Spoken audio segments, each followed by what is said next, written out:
Hello everyone, मैं राहुल मुनीम आप सबका स्वागत करता हूं आपके अपने यूट्यूब चैनल आर के मुनीम केमिस्ट्री क्लासेस पर। आज हम पढ़ेंगे ninth principle of green chemistry. Ninth principle है catalysis. Catalytic reagents as selective as possible are superior to stoichiometric reagents. अब देखिए यहाँ पर क्या दे रखा है नाइन्थ प्रिंसिपल में कि जो कैटालाइटिक रिएजेंट्स हैं, जिसको हम नॉर्मली कैटलिस्ट कह सकते हैं, are superior to stoichiometric reagent, bracket में दे रखा है एज सिलेक्टिव एज पॉसिबल। अब यहाँ पर अगर हम देखें, सबसे पहले अगर हम देखें स्टोइकोमेट्रिक रिएजेंट। अब स्टोइकोमेट्रिक रिएजेंट का मतलब क्या है? स्टोइकोमेट्रिक रिएजेंट का मतलब ये है कि वो रिएजेंट या आप रिएक्टेंट भी कह सकते हो जो एक प्रपोर्शन, स्टोइकोमेट्रिक रिएजेंट का मतलब जो एक प्रपोर्शन या रेशो में कंज्यूम होते हैं। मैं एक एग्जाम्पल से आपको समझाता हूँ। जैसे मान लीजिए nitrogen plus 3 hydrogen gives 2NH3। तो यहाँ पर अगर आप देखेंगे नाइट्रोजन और हाइड्रोजन दोनों ही एक रेशो में कंज्यूम हो रहे हैं। ये 1 रेशो है और ये 3 रेशो है। मतलब इन दोनों का रेशो क्या है कि अगर ये 1 मोल कंज्यूम होगा तो ये 3 मोल कंज्यूम होगा। इसको हम कहते हैं स्टोइकोमेट्रिक रेशो। तो ये जो आपके आगे है यहाँ पर कुछ नहीं है, मतलब 1 है और ये है 3। तो ये आपके स्टोइकोमेट्रिक कोफिशिएंट होते हैं। क्या होते हैं? स्टोइकोमेट्रिक कोफिशिएंट होते हैं। तो यहाँ पर अगर मैं बात करूँ रिएजेंट की, तो रिएजेंट का मतलब है जो कंज्यूम हो जाते हैं रिएक्शन के दौरान। जैसे आपने देखा होगा रिड्यूसिंग एजेंट अगर आप देखते हो तो LiAlH4 ये लिथियम एल्यूमिनियम हाइड्राइड है, इसको हम कहते हैं रिड्यूसिंग एजेंट। सिमिलरली आपके NaBH4 ये है आपके सोडियम बोरोहाइड्राइड, ये भी आपके रिड्यूसिंग एजेंट है। तो यहाँ पर क्या कह रहा है कि जो कैटालाइटिक रिएजेंट है या जो कैटलिस्ट है वो सुपीरियर है एज सिलेक्टिव एज पॉसिबल। यहाँ पर ये कह रहा है कि जो कैटलिस्ट है वो आपको सिलेक्टिव होना चाहिए, क्योंकि आप जानते हैं कि जो कैटलिस्ट होता है, एक कैटलिस्ट हर रिएक्शन में काम नहीं आता, तो वो आपके सिलेक्टिव होता है। तो जो नॉर्मल कैटलिस्ट है जैसे आयरन, पैलेडियम, प्लेटिनम, इनकी सिलेक्टिविटी फिर भी कम है, मतलब ये आपके एक से ज़्यादा रिएक्शन में काम आ सकते हैं। लेकिन जो एंजाइम होते हैं वो हाईली स्पेसिफिक होते हैं। एंजाइम को हम बायो कैटलिस्ट भी कहते हैं। तो एंजाइम जो होता है वो एक रिएक्शन के लिए एक पर्टिकुलर एंजाइम काम आता है, मतलब एक एंजाइम एक ही रिएक्शन में काम आएगा, दूसरी रिएक्शन में काम नहीं आएगा। तो एंजाइम जो होते हैं बहुत ही हाईली स्पेसिफिक होते हैं और जो बाकी कैटलिस्ट हैं वो भी काफी हद तक स्पेसिफिक आपको लेने हैं। तो यहाँ पर ये कह रहा है catalytic reagents are superior to stoichiometric reagent. तो ये कह रहा है कि जो कैटालाइटिक रिएजेंट हैं वो सुपीरियर है किससे? स्टोइकोमेट्रिक रिएजेंट से। तो जैसे अगर मैं बात करूं कि लिथियम एल्यूमिनियम हाइड्राइड और सोडियम बोरोहाइड्राइड ये आपके स्टोइकोमेट्रिक रिएजेंट है, तो ये भी रिडक्शन का काम कर रहे हैं, लेकिन इससे ज्यादा सुपीरियर क्या होगा? कैटलिस्ट जो है, कैटलिस्ट जो है, जो रिएक्शन कैटलिस्ट की प्रेजेंस में है वो ज्यादा सुपीरियर होगी। एक में एग्जाम्पल से अगर हम समझे कि जैसे मैं बात करूं कि इथीन है, इसका मुझे रिडक्शन करना है। सिंपल मैं बात कर रहा हूं हाइड्रोजन और मैंने ले लिया निकल, ठीक है। या जैसे आपने पढ़ा होगा हाइड्रोजिनेशन ऑफ वेजिटेबल ऑयल, जिससे आप वेजिटेबल घी बनाते हैं, तो वो भी आप रिएक्शन है, सिंपल रिएक्शन ले ली। तो यहाँ पर इथीन की रिएक्शन हाइड्रोजन से हो रही है, निकल कैटलिस्ट है, या आप निकल के अलावा पैलेडियम या प्लेटिनम भी ले सकते हैं। तो यहाँ पर आप प्रोडक्ट देखेंगे तो प्रोडक्ट हो जाएगा CH3CH3। तो यहाँ पर जो है ये क्या कह रहा है कि जो निकल, पैलेडियम या प्लेटिनम है ये कैटालाइटिक रिएजेंट है या कैटलिस्ट है। तो यहाँ पर आप जानते हैं कि जो कैटलिस्ट होता है वो कंज्यूम नहीं होता, मतलब रिएक्शन के दौरान वो कंज्यूम नहीं होता, या हम ऐसे कह सकते हैं कि रिएक्शन में इन्वॉल्व तो हो रहा है लेकिन वो कंज्यूम नहीं हो रहा, मतलब उसको हम रिकवर कर सकते हैं 100%। तो इसका मतलब क्या हुआ कि ये आपके रिएक्टेंट है और ये रिएक्टेंट है और ये हो गया कैटलिस्ट। तो कैटलिस्ट रिएक्शन के दौरान कंज्यूम नहीं हो रहा है और वो आपको एज इट इज 100% वापस मिल जाता है। तो यहाँ पर हम क्या कह रहे हैं कि जो कैटालाइटिक रिएजेंट है तो वहां पर आपको बहुत कम अमाउंट में लेना है, जबकि स्टोइकोमेट्रिक रिएजेंट आपको उसी रेशो में लेना होता है। जैसे मान लीजिए अगर आप रिडक्शन करा रहे हैं किसी का, तो वहां पर अगर आप लिथियम एल्यूमिनियम हाइड्राइड या सोडियम बोरोहाइड्राइड ले रहे हैं तो वहां पर आपको इसकी अमाउंट ज्यादा लेनी पड़ेगी और आप रिएक्शन के बाद इसको रिकवर नहीं कर सकते, मतलब ये कंज्यूम हो जाएगा रिएक्शन के दौरान और उसकी जो अमाउंट है वो आपको ज्यादा लेनी पड़ेगी, मतलब 1:1 या 1:2 जो भी आपकी रिएक्शन के अकॉर्डिंग रेशियो है उसके अकॉर्डिंग रेशियो में आपको लेना पड़ेगा। तो यहाँ पर ये कह रहा है ग्रीन केमिस्ट्री के अकॉर्डिंग कि जो कैटालाइटिक रिएक्शन है वो मच बेटर होती है। उसका रीजन क्या है? काफी सारे रीजन है, वो सब अभी हम डिटेल में देखेंगे। अभी जो मेन पॉइंट था catalytic reagents are superior to stoichiometric reagent, तो हमने देखा कि अगर हम किसी का रिडक्शन इनकी प्रेजेंस में करा रहे हैं तो वहां पर आप देखेंगे कि ये जो रिएजेंट है ये कंज्यूम हो जाएंगे और इसको आप रिकवर नहीं कर सकते। जबकि यहाँ पर मैंने कैटलिस्ट लिया निकल, पैलेडियम या प्लेटिनम, तो ये आप 100% रिकवर कर सकते हैं। अब देखिए कैटलिस्ट करता क्या है। यहाँ पर अगर हम रिएक्शन प्रोफाइल डायग्राम की बात करें तो ये आप देखेंगे कि ये इस टाइप से है। तो यहाँ पर मैंने क्या कहा, ये रिएक्टेंट है और ये प्रोडक्ट है। तो ये मैंने कहा रिएक्टेंट की एनर्जी हो गई और ये हो गई प्रोडक्ट की एनर्जी। तो आप जानते हैं कि रिएक्शन के दौरान या रिएक्शन को कंप्लीट करने के लिए रिएक्टेंट और प्रोडक्ट के बीच में एक स्टेट आती है जिसको आप एक्टिवेटेड कॉम्प्लेक्स कह सकते हैं या ट्रांजिशन स्टेट कह सकते हैं।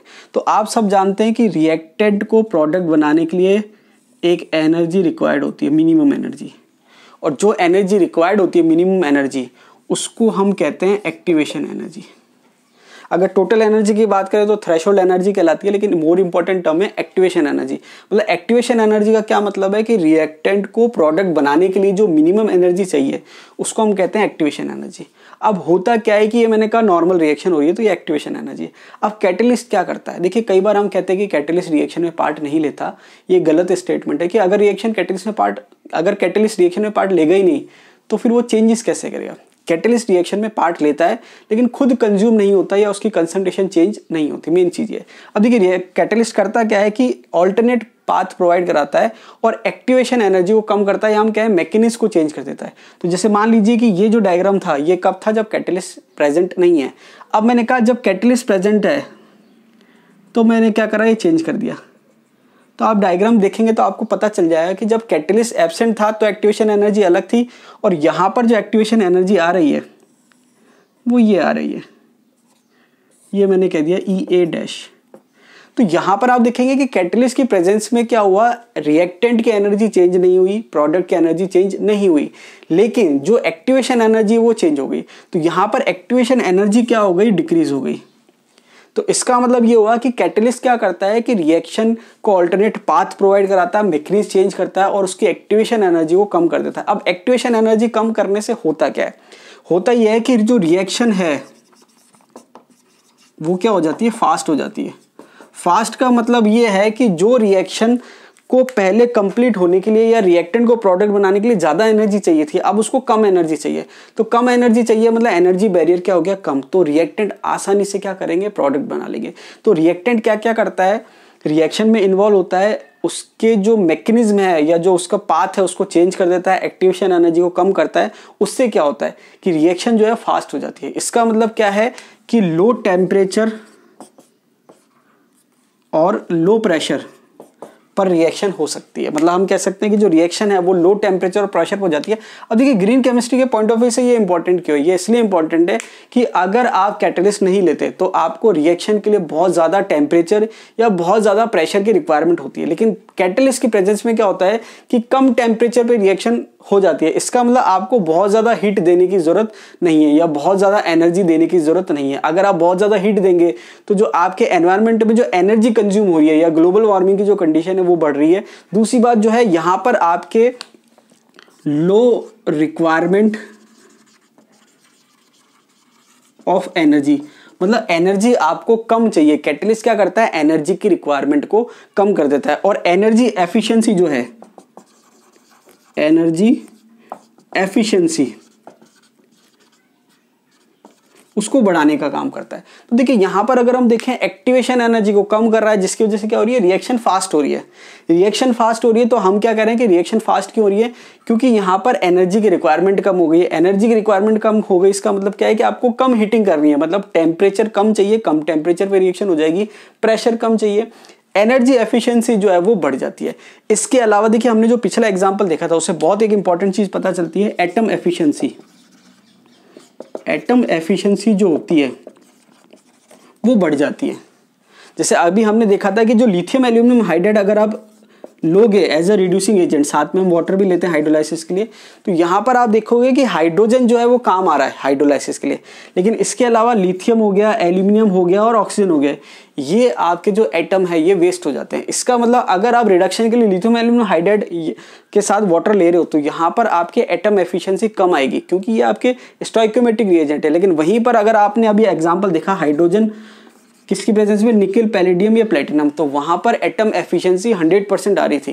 क्यों, क्योंकि आपके जो रिएक्टेंट था एल्कीन और जो आपके साथ में हाइड्रोजन था वो 100% क्या हो रहा है, कंज्यूम हो रहे हैं, तो एटम एफिशिएंसी क्या आ रही है, 100% आ रही है। तो कैटलिस्ट की प्रेजेंस में क्या होती है, एटम एफिशिएंसी बढ़ जाती है और मैक्सिमम केस में 100% आती है, क्योंकि जो मेन रिएक्टेंट है वो कंज्यूम हो जाते हैं और प्रोडक्ट बना लेते हैं। तो इसका मतलब अगर एटम एफिशिएंसी बढ़ रही है, इसका मतलब क्या हो रहा है कि वेस्ट जो है वो भी क्या हो रहा है, कम हो रहा है। वेस्ट कम हो रहा है, इसका मतलब जो बाय प्रोडक्ट हैं वो भी बहुत कम बन रहे हैं। इसका हम इनडायरेक्ट स्टेटमेंट क्या कह सकते हैं कि जो सिलेक्टिविटी है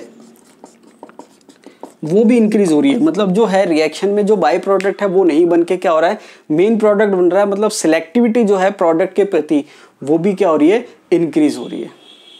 अब देखिए ग्रीन केमिस्ट्री में जो कैटालाइसिस का कंसेप्ट है, मैक्सिमम जो पॉइंट्स हैं वो लगभग सेम ही है जो नॉर्मल कैटालिस्ट हम पढ़ते हैं और यहाँ पर जो हम पढ़ रहे हैं। बस मेन चीज़ आपको जो ध्यान रखनी है वो ये है कि जो आप कैटालिस्ट काम में ले रहे हैं वो टॉक्सिक नहीं होना चाहिए और उससे हार्मफुल इफेक्ट नहीं होने चाहिए, हार्मफुल केमिकल्स नहीं बनने चाहिए।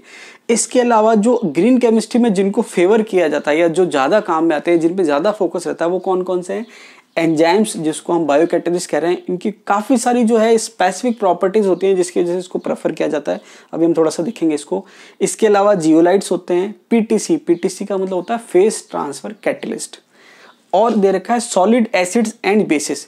अब देखिए यहाँ पर अगर हम एंजाइम्स की बात करें तो देखिए एंजाइम्स जो होता है वो स्टीरियो स्पेसिफिक होता है। अब यहाँ पर स्टीरियो स्पेसिफिक का मतलब क्या है? मतलब ये है कि अगर आपको कोई प्रोडक्ट बनाना है और वो प्रोडक्ट क्या है, ऑप्टिकली एक्टिव है, या हम कहें कि जो प्रोडक्ट का मॉलिक्यूल है वो कायरल मॉलिक्यूल है, तो अगर कायरल मॉलिक्यूल है तो वहाँ पर उसके स्टीरियो आइसोमर बनेंगे या हम कहें इनैंशियोमर बन सकते हैं। तो नॉर्मल अगर प्रोसेस से हम प्रोडक्ट बनाते हैं तो वहाँ पर क्या होता है, दोनों स्टीरियो आइसोमर बन जाते हैं। लेकिन अगर हम बात करें एंजाइम्स की तो एंजाइम्स क्या होते हैं, हाईली स्टीरियो स्पेसिफिक होते हैं। मतलब अगर प्रोडक्ट जो है उसका जो मॉलिक्यूल कायरल है और दो स्टीरियो आइसोमर उसके पॉसिबल है, तो यहाँ पर स्टीरियो स्पेसिफिक का मतलब क्या है कि 100% एक ही स्टीरियो आइसोमर बनेगा। इसको हम कहते हैं स्टीरियो स्पेसिफिक। तो एंजाइम की खासियत ये है कि अगर प्रोडक्ट जो है, प्रोडक्ट का मॉलिक्यूल कायरल है तो 100% स्टीरियो स्पेसिफिक मतलब एक ही प्रोडक्ट बनेगा। ये एंजाइम की खासियत है। इसके बाद दे रखा हाईली स्पेसिफिक। हाईली स्पेसिफिक से मतलब ये है कि एक एंजाइम एक ही रिएक्शन में काम आता है, एक एंजाइम सब रिएक्शन में काम या मैक्सिमम रिएक्शन में काम नहीं आ सकता। जैसे फॉर एग्जांपल अगर हम बात करें, जैसे आपने पढ़ा होगा, देखिए नॉर्मल आपने पढ़ा होगा बीएससी में या और केमिस्ट्री में, इन्वर्टेज आपने नाम सुना होगा, इन्वर्टेज, जाइमेस या लाइपेस।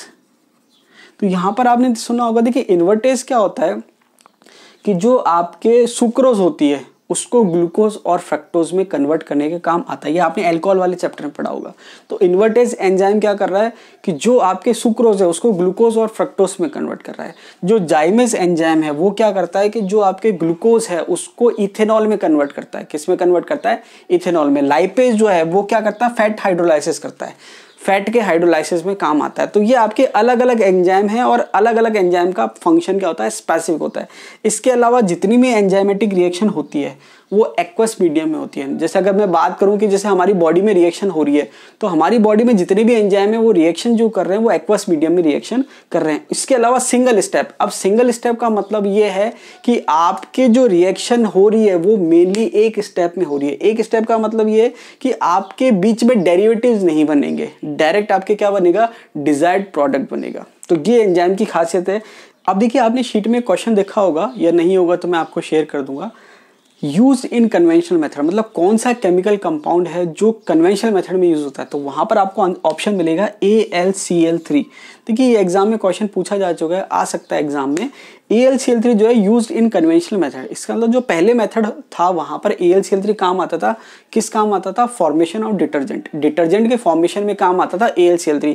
अब कन्वेंशनल मेथड हम क्यों कह रहे हैं? क्योंकि यहाँ पर जब आप AlCl3 काम में लेते थे तो जो एल्यूमिनियम था वो आपके क्या होता था, वेस्ट हो जाता था या हम इसको रिकवर नहीं कर पाते थे क्योंकि एल्यूमिनियम हाइड्रोक्साइड या ऑक्साइड बना लेता था। तो इसकी जगह जो ग्रीन केमिस्ट्री में है वो क्या है, सॉलिड जियोलाइट। इसका ऑल्टरनेट क्या ढूंढा ग्रीन केमिस्ट्री ने? Solid zeolite. तो जो सॉलिड जियोलाइट है वो काम आता है एज ए कैटलिस्ट और इसको हम 100% रिकवर कर सकते हैं। रिकवर का मतलब एक्सट्रैक्ट कर सकते हैं वापस, ताकि वो बार बार काम आ सके। क्योंकि कैटलिस्ट की इंपॉर्टेंट बात ये है कि बहुत कम अमाउंट में केमिकल काम आता है, या जो रिएजेंट कैटलिस्ट हम काम में ले रहे हैं बहुत कम अमाउंट में चाहिए, स्टोइकोमेट्रिक रेशियो में नहीं चाहिए होता है। तो यहाँ पर हमने क्या देखा कि कन्वेंशनल मेथड में AlCl3 काम आता था डिटर्जेंट के फॉर्मेशन में, जो क्या है रिकवर नहीं किया जा सकता था क्योंकि एल्यूमिनियम हाइड्रोक्साइड या एल्यूमिनियम ऑक्साइड बना लेता था। उसकी जगह क्या यूज आ रहा है ग्रीन केमिस्ट्री में? Solid zeolite catalyst with acid group. तो यहाँ पर ये आपके काम आ रहा है, तो ये आपके एग्जाम में पूछा जाता है क्वेश्चन, तो आप ध्यान रखना इंपॉर्टेंट है। इसके अलावा अगर हम बात करें जियोलाइट, तो देखिए आप सब मैक्सिमम जानते हैं जियोलाइट का, तो फिर भी मैं आपको बताता हूँ। Microporous crystalline एल्यूमिनोसिलिकेट्स। तो जो माइक्रोपोरस क्रिस्टलाइन एल्यूमिनियम सिलिकेट्स होते हैं उसको हम क्या कहते हैं, जियोलाइट्स कहते हैं। इसके अलावा आपने देखा पीटीसी, पीटीसी की फुल फॉर्म होती है फेस ट्रांसफर कैटलिस्ट। मैंने आपको बताया था कि यहाँ पर क्या है कि सबसे ग्रीनेस्ट सॉल्वेंट क्या है, वाटर है। तो हमने देखा था मैक्सिमम कंपाउंड जो होते हैं वाटर में डिजोल्व हो जाते हैं, कई कंपाउंड डिजोल्व नहीं होते। तो वहां पर क्या होता है कि जो दो रिएक्टेंट हैं वो दोनों क्या है, मिक्स नहीं हो पा रहे क्योंकि जो रिएजेंट वो मिसिबल नहीं है। तो वहां पर फेस ट्रांसफर कैटलिस्ट जो है बहुत इंपॉर्टेंट रोल प्ले करता है। इसके अलावा सॉलिड एसिड्स एंड बेसिस का कंसेप्ट क्यों आया, क्योंकि जो नॉर्मल आपके एसिड्स है जैसे मान लीजिए HCl है, H2SO4 है, ये हैजार्डियस है, मतलब ये नुकसान पहुंचा सकते हैं। तो वहां पर ऐसे ऑल्टरनेट ढूंढा गया कि जो नुकसान ना पहुंचा, तो वहां पर सॉलिड एसिड और बेस जो है वो नुकसान नहीं पहुंचाते। तो ये एक ऑल्टरनेट मेथड है। इसके अलावा काफी सारे आपके जो कैटलिस्ट हैं जो नॉर्मल आप पढ़ते हैं वो भी एग्जाम में पूछे जाते हैं। मैं आपको थोड़ा सा बता देता हूँ हिंट। एक आपने सुना होगा हैबर प्रोसेस। हैबर प्रोसेस में क्या होता है, नाइट्रोजन +3 हाइड्रोजन गिव्स 2 NH3, ये आपके हैबर्स प्रोसेस कहलाता है। और यहाँ पर आपने देखा होगा आयरन और मोलिब्डेनम लिखा रहता है। तो यहाँ पर आप ध्यान रखना, हैबर प्रोसेस में अमोनिया का फॉर्मेशन होता है। वहां पर क्या काम आता है, कैटलिस्ट। आयरन और मोलिब्डेनम दे रखा है, यहाँ पर आयरन कैटलिस्ट है और मोलिब्डेनम जो है कैटलिस्ट प्रमोटर का काम करता है। इसके अलावा आपने देखा होगा वेजिटेबल ऑयल, वेजिटेबल ऑयल का हम हाइड्रोजनेशन करते हैं और वेजिटेबल घी बनाते हैं। यहाँ पर आपके नॉर्मली जो है निकल काम आता है, ठीक है। ये आपके सिंपल हाइड्रोजनेशन रिएक्शन है, ये पूछे जाते हैं एग्जाम में कि ये हैबर प्रोसेस है, ये आपके हाइड्रोजनेशन है। वेजिटेबल ऑयल से हमने क्या बना लिया, वेजिटेबल घी। इसके अलावा एक होता है कॉन्टैक्ट प्रोसेस। कॉन्टैक्ट प्रोसेस में देखिए मेनली तो क्या होता है, H2SO4 का फॉर्मेशन होता है, लेकिन जो स्टेप काम आता है जिसमें आपके रिएजेंट चाहिए या कैटलिस्ट होता है, तो देखिए कैटलिस्ट हम लेते हैं वेनेडियम पेंटॉक्साइड V2O5, या फिर कई बार प्लेटिनम भी लिखा होता है। नॉर्मली एग्जाम में पूछते हैं तो वेनेडियम पेंटॉक्साइड के लिए पूछते हैं। तो वहां पर क्या होता है, सल्फर डाइऑक्साइड का ऑक्सीडेशन होता है सल्फर ट्राइऑक्साइड में। इसके अलावा ये हैबर प्रोसेस हो गया, वेजिटेबल ऑयल से वेजिटेबल घी हो गया, कॉन्टैक्ट प्रोसेस हो गया। एक आपके होता है ओस्टवाल्ड मेथड।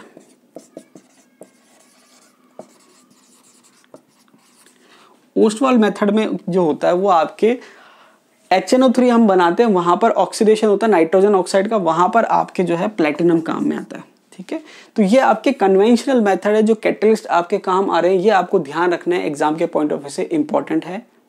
आज के लिए इतना ही। आई होप आपको वीडियो पसंद आया होगा। अगर आपको वीडियो पसंद आया तो लाइक कीजिए, दोस्तों के साथ शेयर कीजिए, और अगर आप चैनल पे नए हैं तो चैनल को सब्सक्राइब कीजिए ताकि आपको इसी तरह के और वीडियो जो है टाइम टू टाइम मिलते रहें।